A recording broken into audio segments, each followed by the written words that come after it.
Pompiers, j'écoute. Les pompiers, j'écoute. Les pompiers, j'écoute. Je vais vous passer le SAMU, un médecin. J'ai fait partir une ambulance. Les pompiers, j'écoute. Une plage sur l'île de Ré, un jour ordinaire du mois d'août. Cette femme, allongée sur le sable, a fait un œdème pulmonaire. Ce sont les pompiers qui ont été appelés les premiers. C'est les pompiers et le SAMU là. Au même moment, au centre du département, en plein champ, un jeune homme a fait une chute de cheval.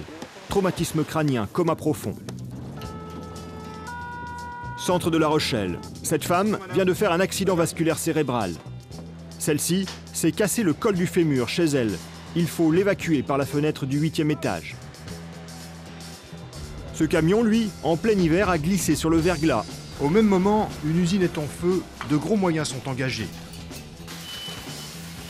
Chaque jour, en Charente-Maritime, les interventions des sapeurs-pompiers se succèdent. Accidents de la route, accidents domestiques, malaise, incendie, noyade. Le colonel Push nous en dit plus. Les sapeurs-pompiers de la Charente-Maritime, c'est avant tout une intervention toutes les 10 minutes. Interventions qui sont réalisées par 2400 sapeurs-pompiers, professionnels et volontaires, qui disposent de plus de 500 véhicules répartis dans 72 points du département, centres de secours principaux, centres de secours et centres de première intervention. Retour sur le terrain.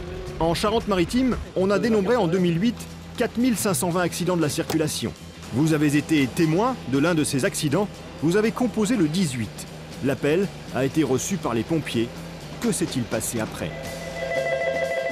Pompiers, j'écoute. Le centre de secours le plus proche est alerté. C'est la caserne d'Aigrefeuille. Ici, tous les sapeurs-pompiers sont des volontaires. À cette heure, ils travaillent. Le bip de Jackie a sonné. Quand il est d'alerte, il le porte en permanence sur lui. À l'autre bout de la ville, Johnny a reçu le même message. À partir de cet instant, Jackie et Johnny n'ont plus qu'une idée en tête, porter secours aux victimes le plus vite possible. C'est pour ça qu'ils sont pompiers.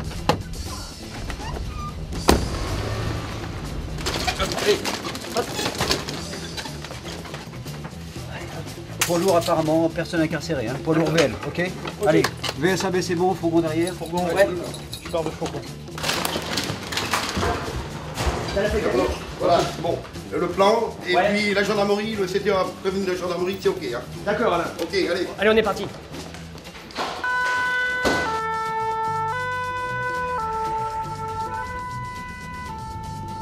En arrivant sur les lieux, c'est l'inquiétude qui s'installe. Un choc frontal terrible. La petite voiture rouge est broyée. À l'intérieur, il y a une jeune fille. Elle s'appelle Sophie. La chaîne des secours va se mettre en place. SAMU de La Rochelle, gendarmerie et hélicoptères de la sécurité civile ont été appelés. Le travail commence pour chacun. Ces gestes ont été 100 fois répétés, car ici l'erreur est interdite. Il faut d'abord désincarcérer Sophie. Le médecin ne pourra se prononcer qu'après cette délicate intervention réalisée par les sapeurs-pompiers.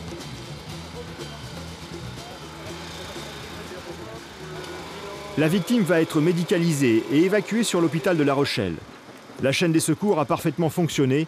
Sophie, miraculée de la route, sortira 15 jours plus tard.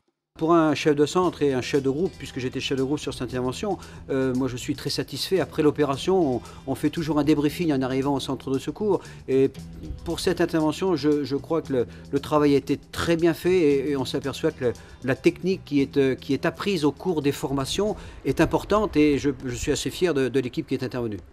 Ces images sont le lot quotidien des sapeurs-pompiers. C'est une intervention spectaculaire qui a été effectuée par des volontaires. Fort heureusement, elle se termine plutôt bien. Mais ces sapeurs-pompiers volontaires assurent 50% des interventions.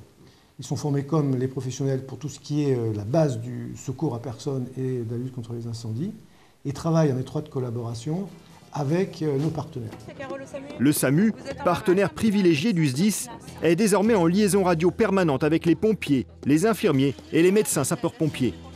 Les forces de l'ordre peuvent, si nécessaire, échanger des informations en temps réel lors d'opérations de sécurité civile importantes. Ce qui est nécessaire aujourd'hui pour une plus grande efficacité dans le secours, c'est bien de croiser les informations. Il est primordial de savoir qui fait quoi, où il se trouve et de quels moyens il dispose. Vous l'avez compris, la priorité du SDIS, c'est la coordination des secours. Jusqu'à présent, nous avions 6 points de réception des appels. De La Rochelle à Jonzac, ce dispositif n'est plus satisfaisant. Il n'est plus satisfaisant parce qu'il ne permet pas à la direction du SDIS d'avoir une vue en temps réel de l'activité opérationnelle sur l'ensemble du département. Nous faisons face maintenant à des appels concernant des risques technologiques, des risques de la vie moderne, des risques industriels. Et nous devons disposer de personnel compétent, formé à la réception de ces appels particuliers. C'est la raison pour laquelle il a été jugé nécessaire d'avoir un centre unique de réception des appels, accompagné d'un centre de coordination des secours. La coordination, c'est le cœur même de la réponse que nos concitoyens attendent en matière de secours. Dès qu'ils sont en difficulté, que leurs enfants, que leurs familles, sur la plage ou dans des endroits de loisirs, connaissent un problème, ils veulent tout de suite avoir une réponse. Cette réponse, elle suppose une coordination étroite dans chaque service. C'est l'objet de la centralisation des appels au 18, mais entre les services eux-mêmes. Et à partir d'un centre comme celui qui est inauguré, la connexion avec la gendarmerie, la police, le SAMU et d'autres est instantanée, avec un échange, un dialogue qui permet cette efficacité que nous recherchons et qui est notre objectif permanent et quotidien. Une gestion efficace des secours en Charente-Maritime est bien l'objectif suivi par l'état-major des pompiers. Pour y parvenir, le SDIS s'est doté d'un outil adapté, une salle ultra moderne qui va centraliser toutes les données.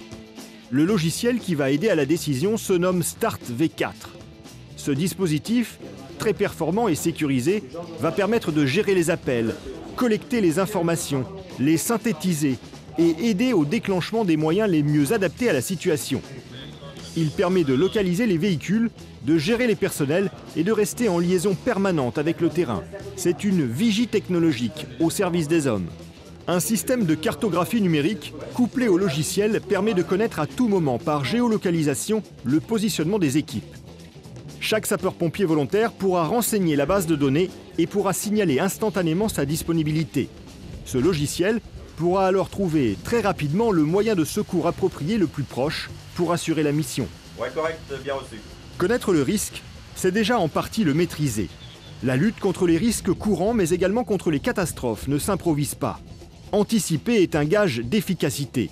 Les techniciens et ingénieurs du SDIS ont pendant plus de 2 ans alimenté le Start V4 d'une multitude d'informations opérationnelles qui vont pouvoir être exploitées en temps réel, optimisant d'autant la capacité du SDIS à répondre présent face à toute détresse individuelle ou à tout accident majeur. 25 personnes ont été recrutées pour exploiter ce centre.